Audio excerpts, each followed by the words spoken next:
Wingless Dreamer presents dystopian literature and its impact on society.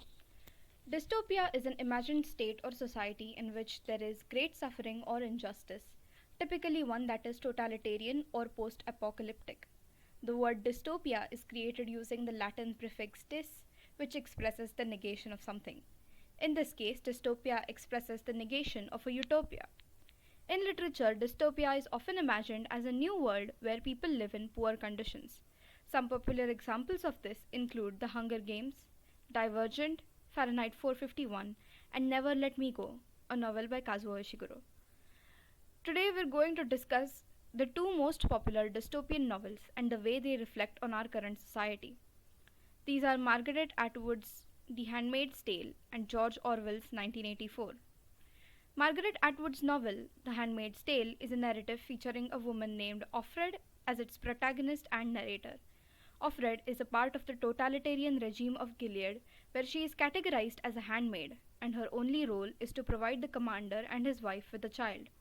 She narrates her life in the early years of the Gileadan regime, with several characters in the background who play a larger role in the politics and ideology that have brought Offred to the position she is in today. The book is imagined based on a 1980s America, where fertility rates are low and pollution, along with other factors, have caused an upheaval of the government of the United States and instead led to the establishment of Gilead. 1984 by George Orwell, on the other hand, speaks of the life of Winston Smith. The book is set in Oceania, meant to be a future England, a state that is in war with two other states. In this state, the party is the only governing body in power and follows the ideology of INGSOC, short for English Socialism. They follow a policy of strict surveillance over their citizens, with Big Brother constantly watching their every action. In this oppressive atmosphere, Winston Smith finds a woman that shares his rebellious spirit and anti government sentiments, and they both briefly engage in actions that defy the authority of the party. Some of the common themes of these books are: first, totalitarianism. Defined as a system of government that is centralized and dictatorial and requires complete subservience to the state, totalitarianism creates an oppressive state of affairs for the population of any particular region, whether this region is present in the real world or simply in the works of fiction. Fascism and militarism are big parts of a totalitarian regime. The governing body controls nearly all aspects of the common man's life: politics, religion, education, work, economy, and more. The common man is subject to every whim of the governing body. This is very well illustrated in both The Handmaid's Tale and 1984. In The Handmaid's Tale, the Republic of Gilead keeps a close watch on people's reading, writing, speaking, interactions, and even reproductive activities through the use of indoctrination of ideas into the population and other cruder techniques like planting spies into their houses. In 1984, the oppression is taken to a whole other level, with the government free to arrest and torture any individual who expresses anti party sentiments. These oppressive regimes are mostly possible because of the initial indoctrination of the general population by the people in power, which is in most cases achieved through the power of language.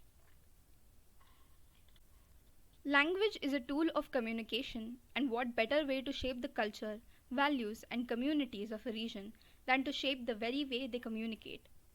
In The Handmaid's Tale, this is seen in a milder form through the use of phrases like "blessed be the fruit," "may the Lord open," and "under his eye," which are used for greeting.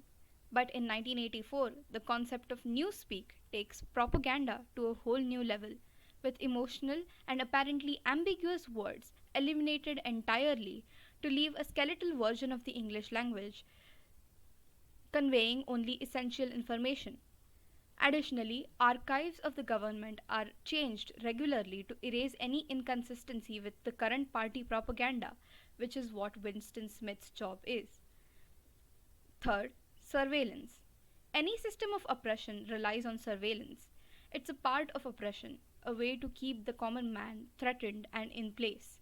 In 1984, this is particularly visible through the screen in the houses of the people to televise propaganda from the party, and also a way to keep surveillance on people's private lives.